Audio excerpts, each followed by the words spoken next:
La conversa de fin de semana, un espacio de análisis y opinión generado desde la provincia colombiana. La visión alternativa e independiente de la actualidad local, regional, nacional e internacional en la conversa de fin de semana. Sean todos bienvenidos.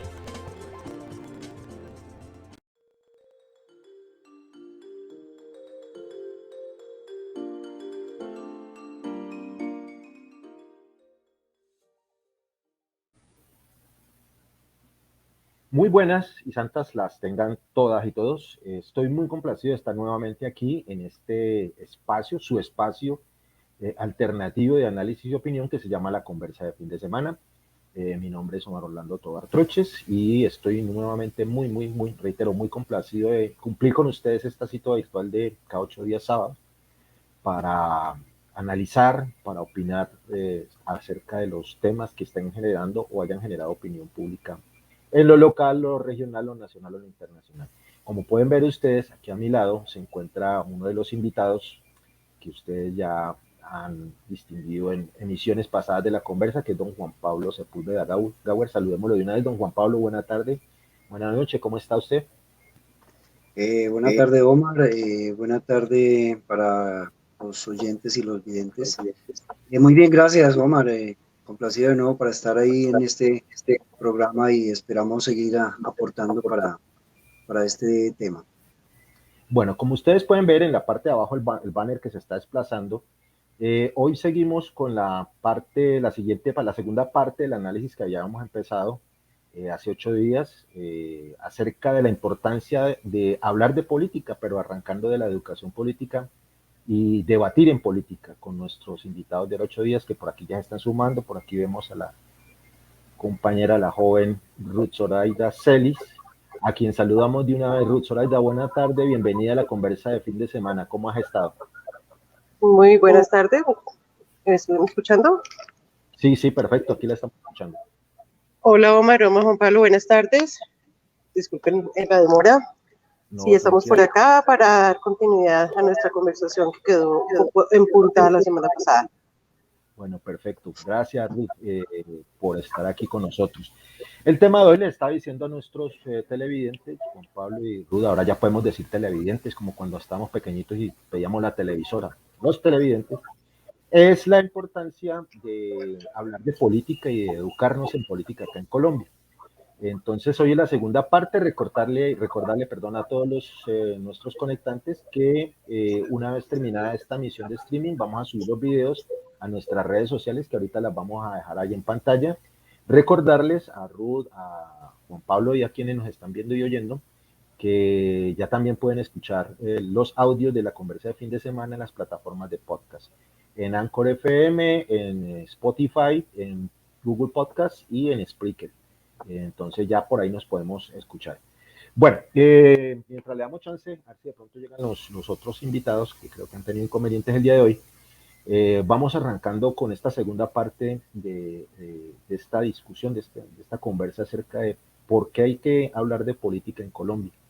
Rápidamente, ahora 8 días, estamos hablando sobre la primera parte de la importancia que tiene la educación en política en Colombia. Estuvimos haciendo un repaso inclusive del modelo educativo colombiano. Estuvimos analizando del por qué cuando se llega a la adultez o cuando se llega a hacer el ejercicio pleno de la ciudadanía hay falencias y por qué es necesario retomar la política desde la propia infancia. Hablábamos del papel de los educadores, el papel de la dirigencia sindical un poquitico, y hoy quiero que nos centremos, Ruth y don Juan Pablo, si ustedes bien lo tienen, en recalcarle a la gente por qué a pesar de todo hay que seguir hablando en política y por qué no hay que tenerle miedo al debate. Y quiero empezar en esta parte. Generalmente cuando las personas nos metemos a hablar de política, obviamente surge el debate. La gente pareciera que le tuviera miedo al debate y han empezado a cargar sobre una muletilla que desde mi punto de vista muy personal es molesta y me parece que es equivocado, que es el de la polarización. Entonces yo quisiera que ustedes arrancaran con una primera aproximación. ¿Ustedes les parece que el debate, plantear un debate sobre política, sobre temas políticos, es bueno, es malo, es necesario? Plantear debate, no estar de acuerdo o plantear diferencia es polarizar. ¿Polarizar es bueno o es malo? Una primera aproximación de este tema que creo que también está alejando mucho a la gente sobre el ejercicio de hablar de política. Me parece que debería, como estaba, si ustedes no están en desacuerdo, Juan Pablo y Ruth, las damas primero, entonces empecemos con Ruth Zoraida.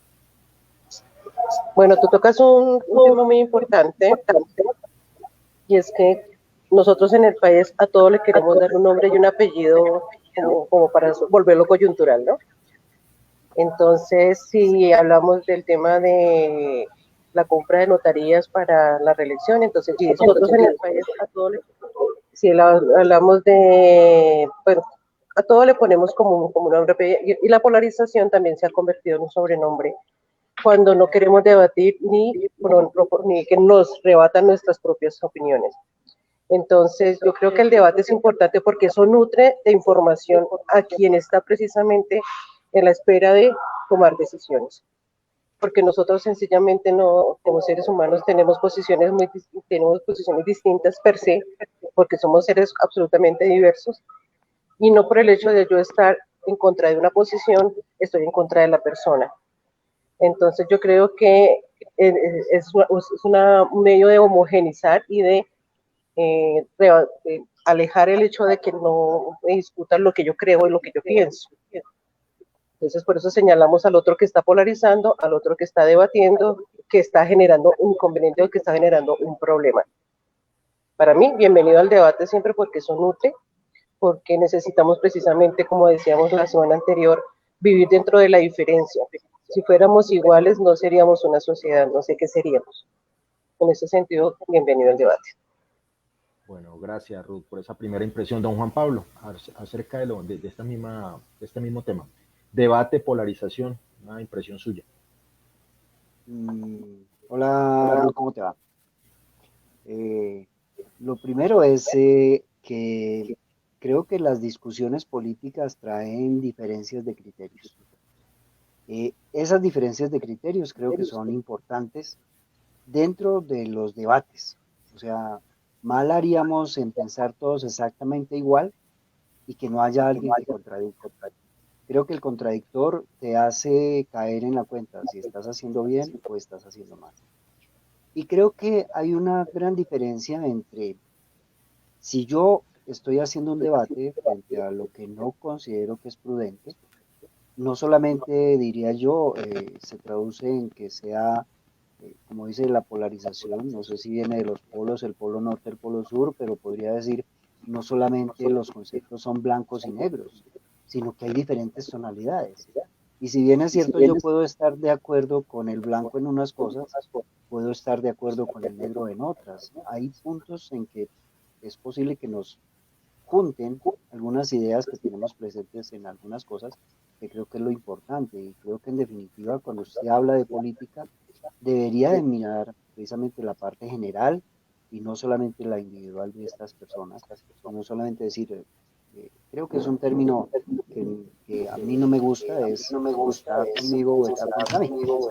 Creo que hay una ventana abierta en que puede decir, no, puede ser verde, azul, rojo, amarillo y no solamente dos posiciones, que creo que es importante tener presente también dentro de la discusión de política. Muchas gracias. Por ahí vemos entonces, ya... ¿qué, mi chatos?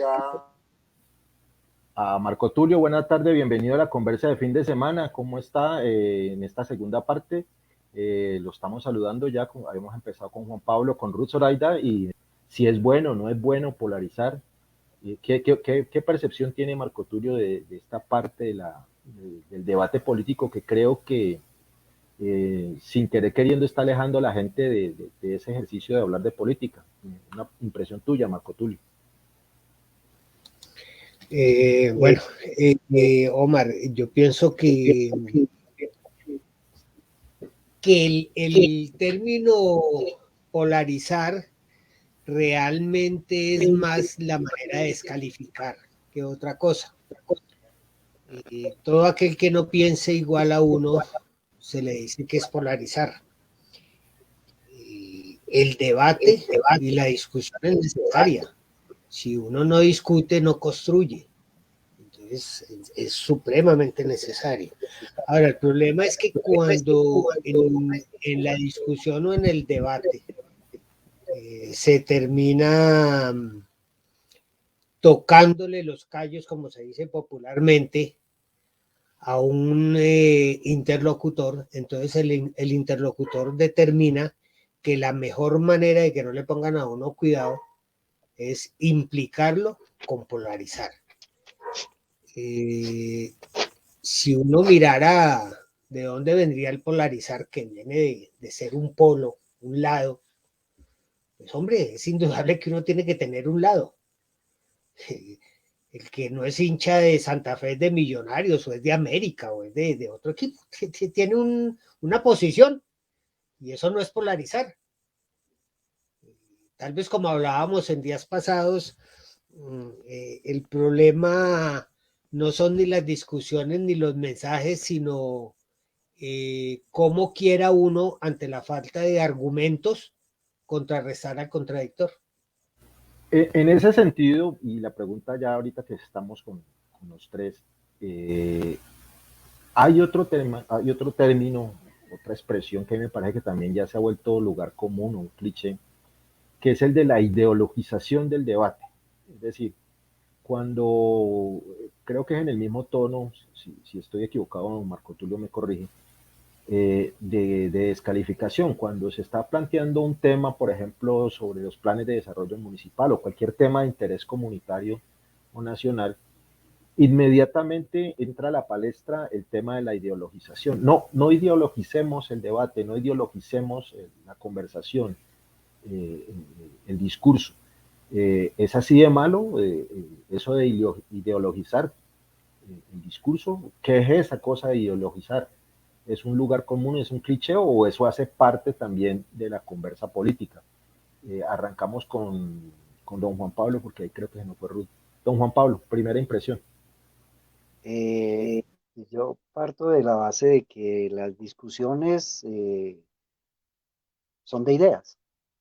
Entonces no podemos decir que la discusión no trae la confrontación de ideas.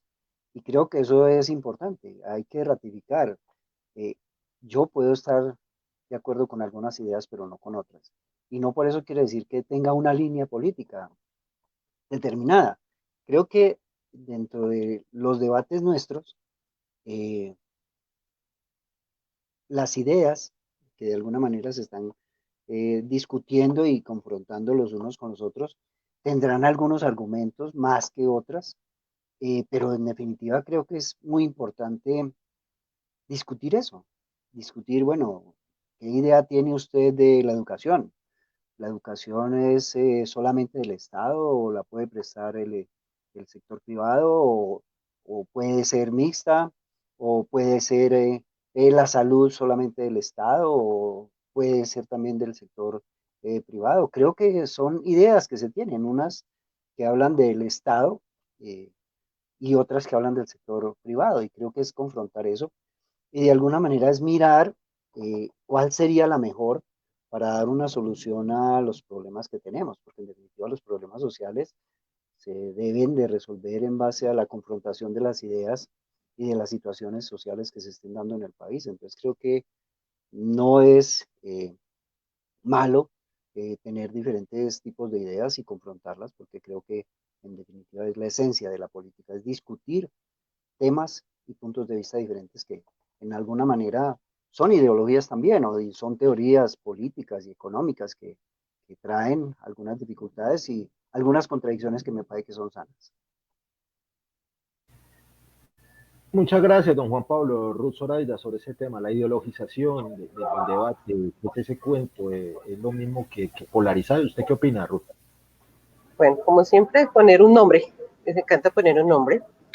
Y el tema de la ideología, no sé si me estoy saliendo un poco, pero por ejemplo, cuando estamos hablando contrario a las normas que establece la religión católica o los cristianos con respecto al tema de la definición de género o de una persona que tiene una opción distinta sexual en su vida, entonces eso es ideología de género. Entonces, en el momento de decir que no estoy con la Iglesia Católica, que es una ideología, no estoy diciendo que sea mal tener una ideología, porque el mundo se ha construido a base de ideologías. Sencillamente unas han persistido, otras han cambiado, se han transformado. Pero el hecho de no estar con la Iglesia Católica o de no estar con el establecimiento, entonces es una ideología y eso está mal. Entonces, creo que el ejemplo vendría precisamente con esto. Entonces, si a un chico, o si de pronto dentro del discurso decimos que viva la igualdad de género o viva el derecho a tener una libertad de escogencia de diversidad sexual, entonces es una ideología de género de esa postura o de ese partido o de esa comunidad. Entonces, no creo que sea malo el tema de la ideología. Cada quien, como dice Juan Pablo, determina por qué lado si está de acuerdo, con base en su formación, con base en su criterio, y no necesariamente el hecho de tener una ideología es equivocado. El mundo se ha construido, como lo he dicho, a través de diversas ideologías. Entonces, me parece que es un tema, y el que de pronto de alguna manera se deja transformar por aquellos términos de no se ideologice o no se polarice, no politice la discusión, somos seres políticos, entonces lo apartamos y decimos, sí, no, mejor no me meto. Es el hecho de no querer tomar partido. Entonces le dicen a la gente, hágase un ladito, que aquí nosotros que decidimos ya tenemos la solución. Entonces, pues, no ideologice, no polarice, nosotros tomamos las determinaciones y perfectamente las personas se aíslan y el ciudadano mismo se aísla, porque ahí sí, yo prefiero no meterme en esto, que ellos que sean los políticos los que han sido elegidos los que decían, ¿no?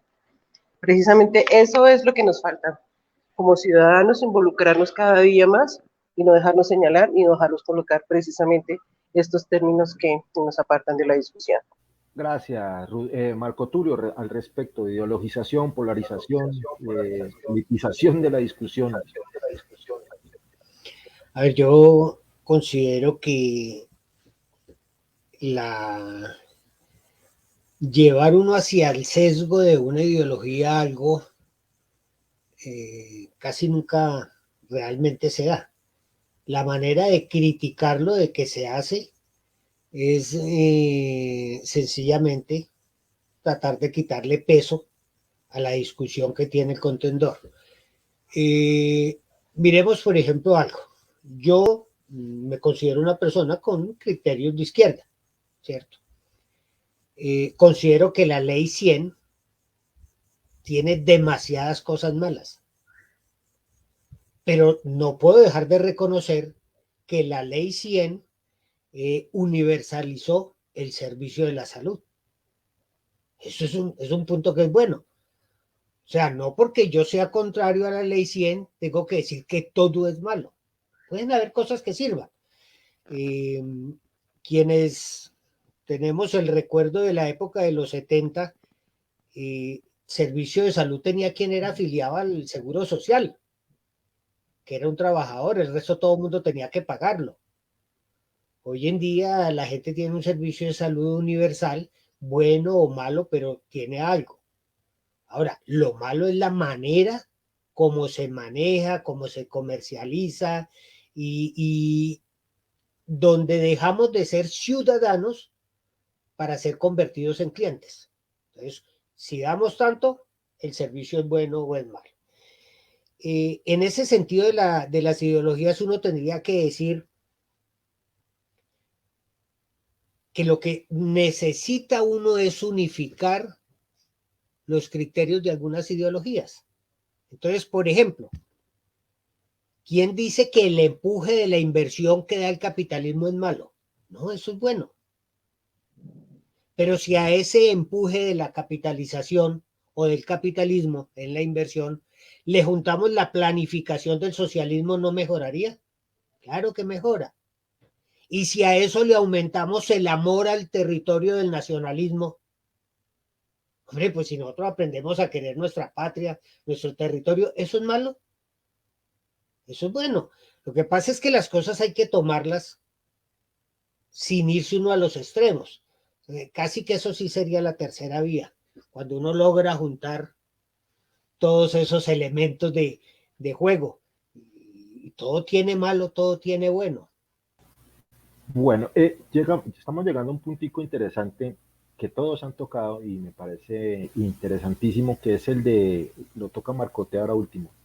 Bueno, ese punto medio, es decir, ¿cómo hacemos para ser tan eclécticos de recoger lo bueno, lo malo, o lo mejor dicho, lo bueno, de cada punto de vista, de cada modo de pensamiento, de cada sistema político, para hacer un sistema que nos convenga a todos? Eso sería lo ideal, pero ¿cómo llegar a ese punto si no nos permitimos hablar del tema? Que creo que esa es una de las grandes barreras y esa es una de las grandes causas de la conflictividad que ha tenido Colombia en los últimos tiempos. Últimos tiempos quiero decir hace 200 años. ¿Ustedes cómo plantearían ese arribo a ese nirvana que plantea Marcote, a ese punto ideal de una sociedad como la nuestra, que debería ser lo suficientemente ecléctica, de recoger de toda esa diversidad que se tiene lo mejor para construir una sociedad integral y que quepan todas? ¿Cómo llegar a ese punto si nosotros no somos capaces de sentarnos a hablar de esas cosas? ¿Ustedes cómo ven esa dificultad? Arranquemos con el autor del niño, el papá de la criatura, con Marcote. A ver, yo diría que uno de los grandes problemas que tenemos es la falta de compromiso como sociedad. El compromiso en todos los niveles. Entonces, si citan a una reunión de padres de familia, la mayoría de los papás van llegando 10 minutos antes de que se termine la reunión.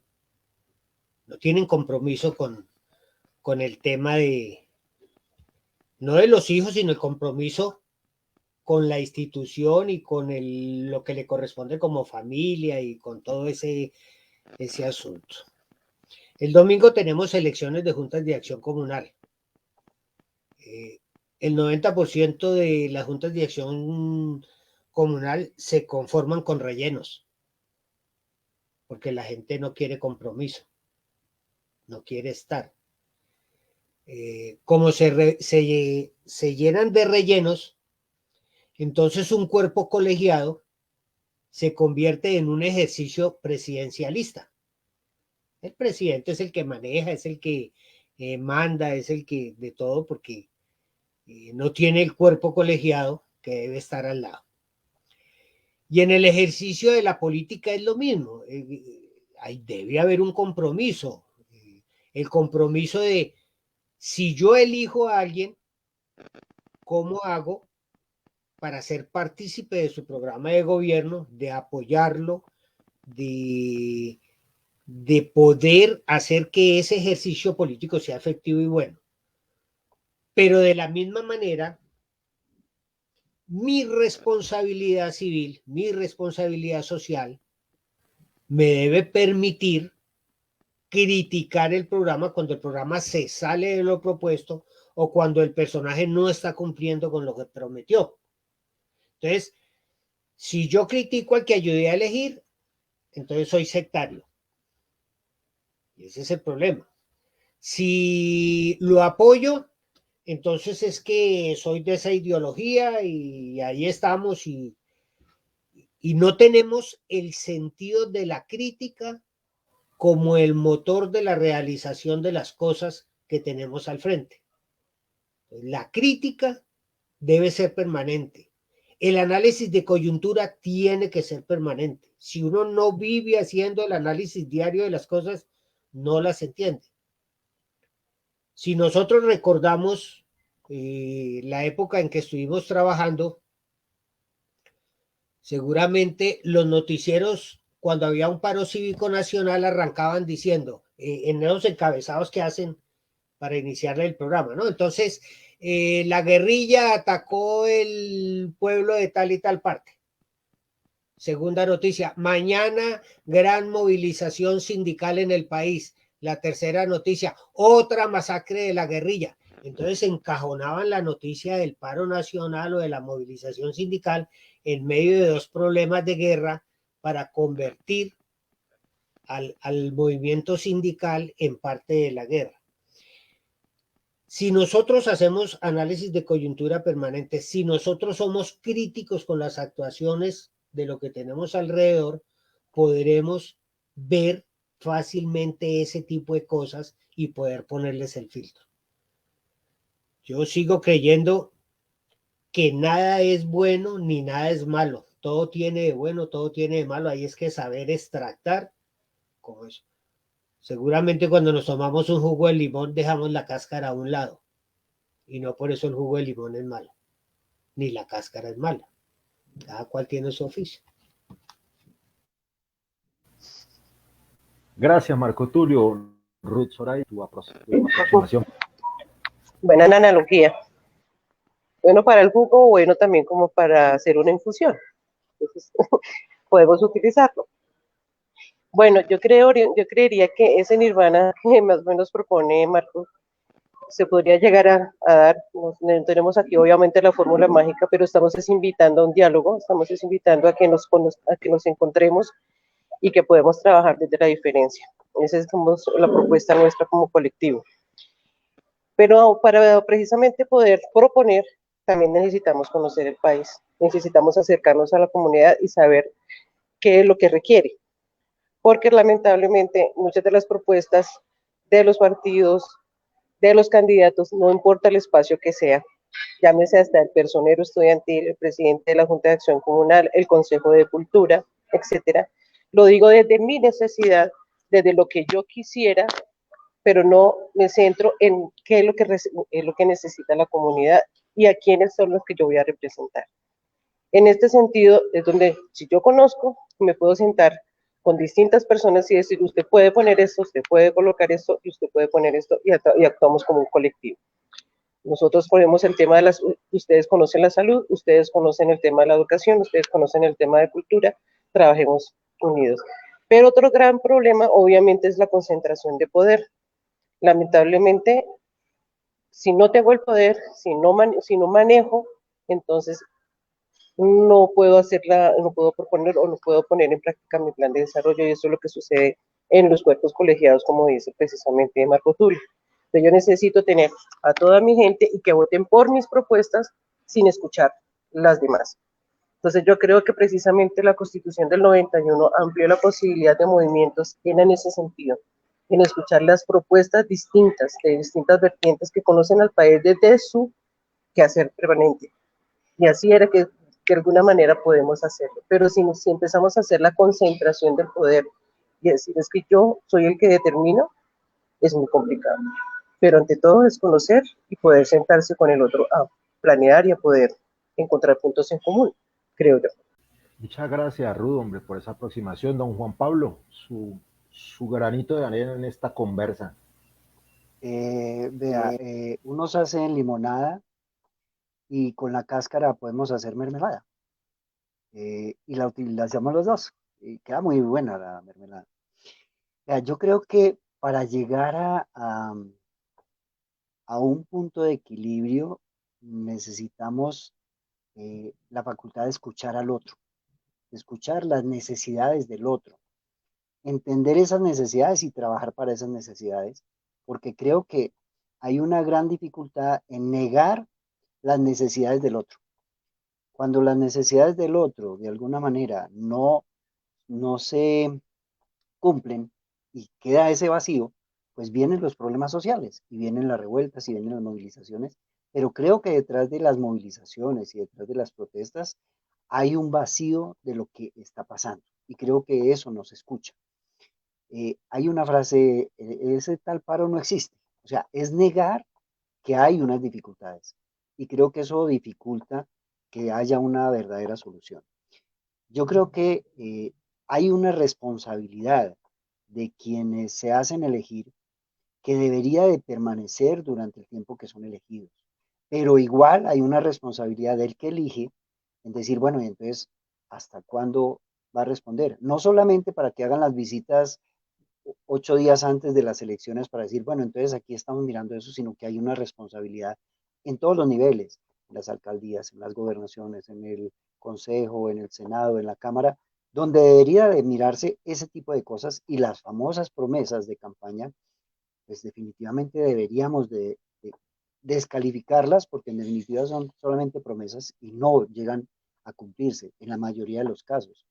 ¿A dónde está la calificación de ese proyecto político que me llevó allá y no cumplió? Allá creo que tenemos que también llegar a no olvidar que nosotros elegimos, que el que es elegido tiene una responsabilidad, pero los que nosotros elegimos también deberían responder por algo. Creo que ese sería un mecanismo para que funcione realmente eso y no simplemente yo ya lo elegí a usted y usted haga ya lo que quiera, sino que realmente haya una relación entre la responsabilidad de lo que se promete y lo que se hace.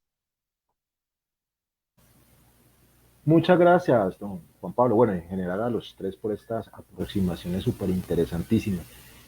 Me da una tristeza tener que decirle que se nos fue esa media hora, pero no un bolión. Sin embargo, tenemos tiempito todavía para una última aproximación. Tranquilos que así como hicimos con don Carlos Julio y con don Álvaro, a quien estamos saludando, con el tema de la constituyente, creo que este tema amerita un tercer episodio de esta conversa sobre hablar de política. Entonces, de una vez antes de que pase a la pregunta, yo quiero comprometerlos, por lo menos a ustedes tres, y después creo que con Álvaro y con don Carlos también podemos comprometerlos a que hagamos la última parte de esta conversa sobre política, de hablar de política, para sacar las conclusiones en esa tercera parte, para que los que nos están viendo y oyendo queden picados para saber en qué termina esta conversa. Pero mientras terminamos esta conversa, yo quisiera plantearles, así sea como diría por ahí, la puntica de un tema que creo que tendremos que desarrollar más adelante, con mayor tiempo. Estamos hablando de conversar sobre política, la necesidad de hablar de política en una sociedad como la colombiana.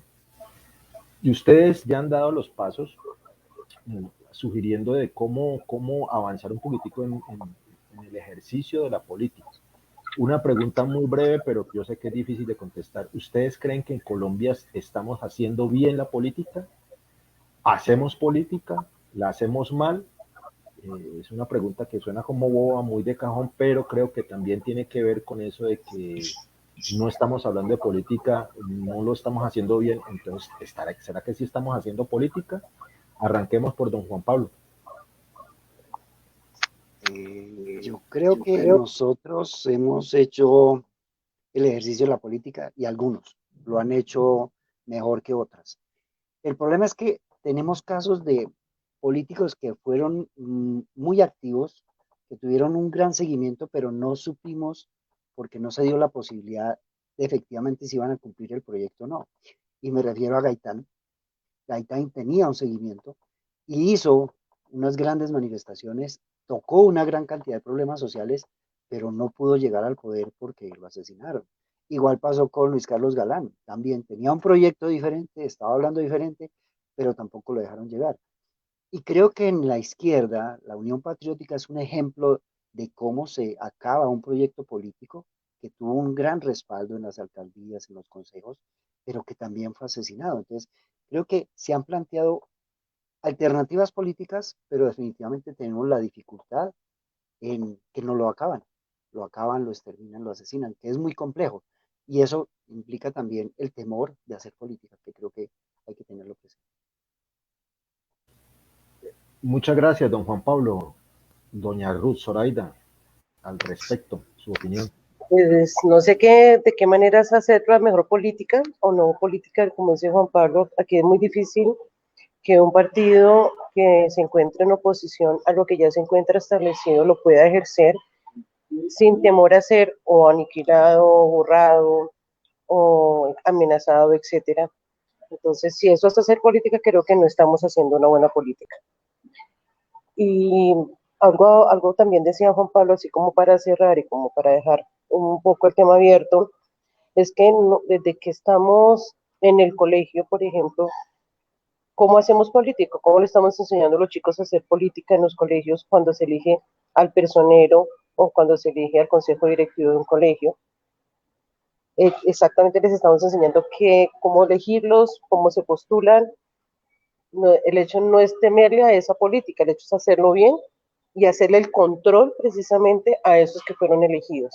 Yo creo que como ciudadanos no solamente el hecho de ser política es lanzarse, presentarse a un cargo, presentarse a una postulación, sino también como seres políticos exigir y hacer el control político a esos espacios.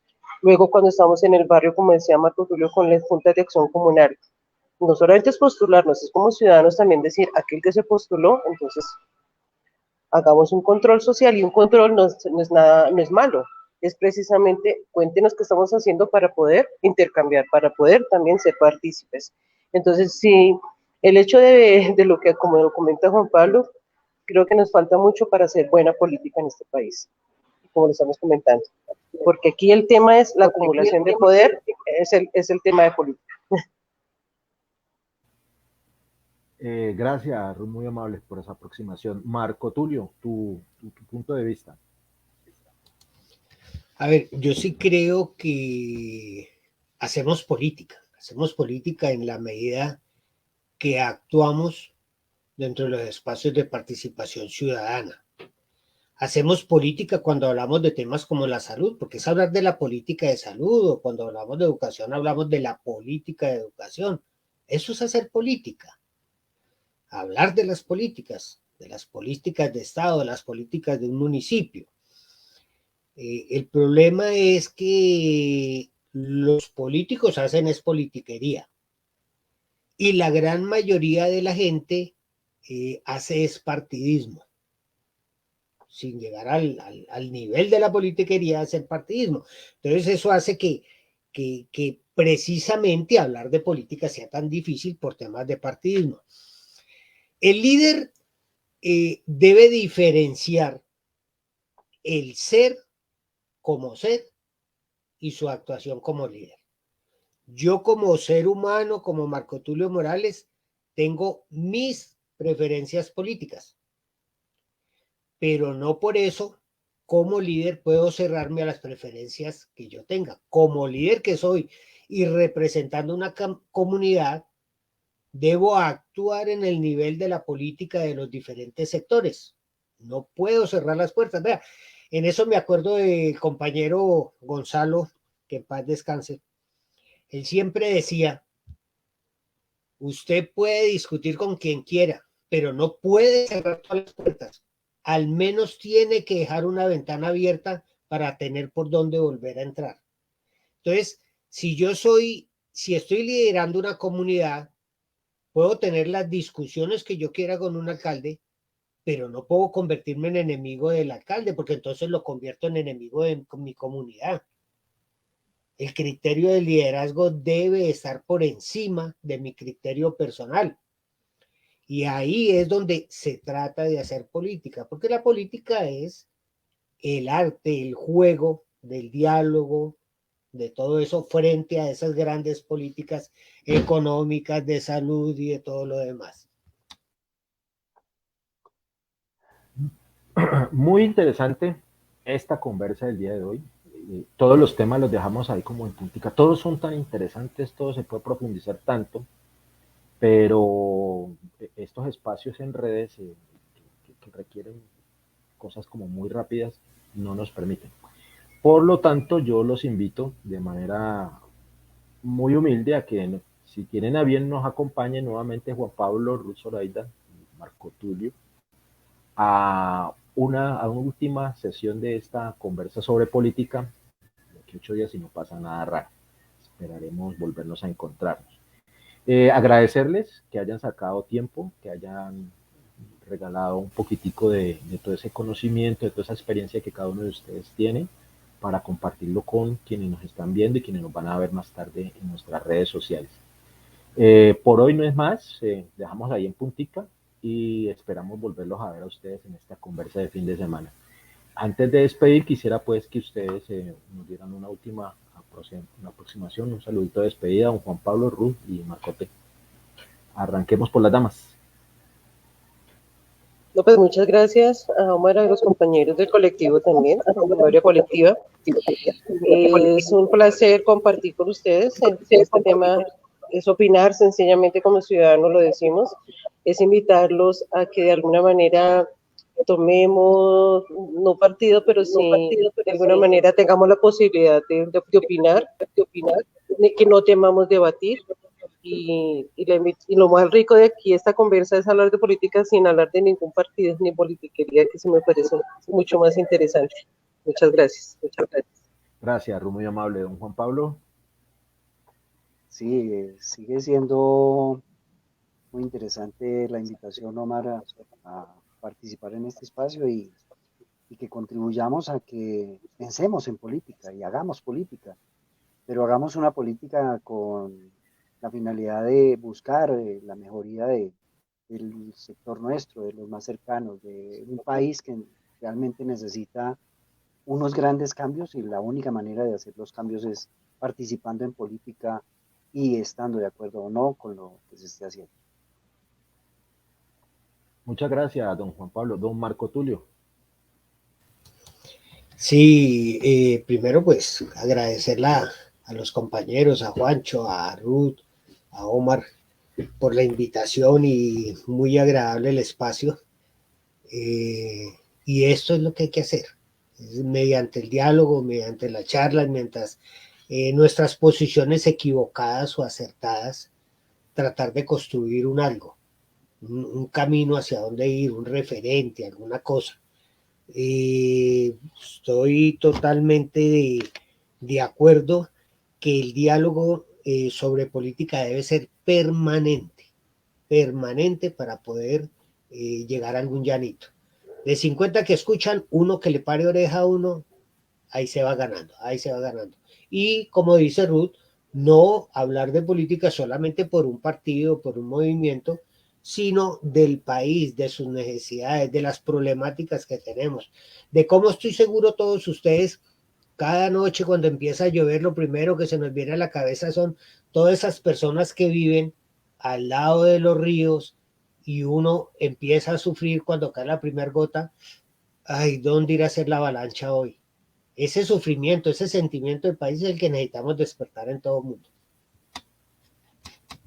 Bueno, Marco Tulio, a todos ustedes muy amables. A quienes nos están viendo y quienes nos vayan a ver más tarde en esta conversa de fin de semana, también agradecerles, recordarles que se pueden conectar con nosotros, como lo están viendo por acá en el banner, en nuestra fanpage de la conversa de fin de semana en Facebook, en nuestra cuenta de Twitter, @la conversa fin de uno, terminado en la letra D y en el numerito 1.